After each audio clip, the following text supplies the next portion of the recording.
සියලුදෙනාටම අයබෝවන් talk විචානු දැන් හරියටම ඉන්නේ කල්කුඩා පොලිසියේ ඉදිරියේ ඉන්නේ.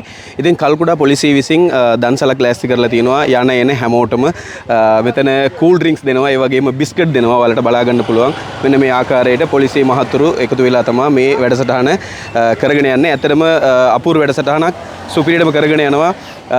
ඉතින් මේ අවුවේ කූල් ඩ්‍රින්ක් එකක් දෙනවා කියන්නේ ගොඩක්ම වටිනවා. ඉතින් ටෝක් විත් චානුත් මෙතෙන්ට සහභාගී වුණා. ඉතින් හැමෝම කල්කුඩා පැත්තට පාසිකුඩා පැත්තට එන ඕනම කෙනෙකුට ඇවිල්ලා මේ දන්සල් වඳින්න ඔයාලට අවස්ථාව තියෙනවා. අනිවාර්යයෙන්ම ඇවිල්ලා සහභාගී වෙන්න කියලා මම ආරාධනා කරනවා. ඒ වගේම අපේ පොලිස් පරීක්ෂක ඉන්නවා විජේරාජ් මහතා ඉන්නවා. මේ මහතා විසින්ම තමයි මේක සූදානම් කටයුතු කරලා තියෙන්නේ. ඒ වගේම අපේ රහිම් මහතාත් ඉන්නවා. ගොඩක් මහන්සි වෙනවා රහිම් මහතා. ඒ වගේම රථවාහන අංශයේ ඉන්නවා කොස්වත්ත සාමාත්‍යය ඉන්නවා. ඒ සාමාත්‍යයත් ගොඩක් මහන්සි වෙනවා. ඒ වගේම අනිත් නිලධාරීන් හැමෝම එකතු වෙලා මේ වැඩසටහන අපූර්වට කරගෙන යන ආකාරය ඔබට දකින්නට ලැබෙනවා. ඉතින් මේක ගැන ඔබේ අදහස මොනවද තියෙන්නේ කියලා අනිවාර්යයෙන්ම කමෙන්ට් එකක් දාන්න.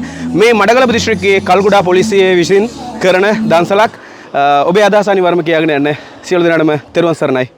බයි.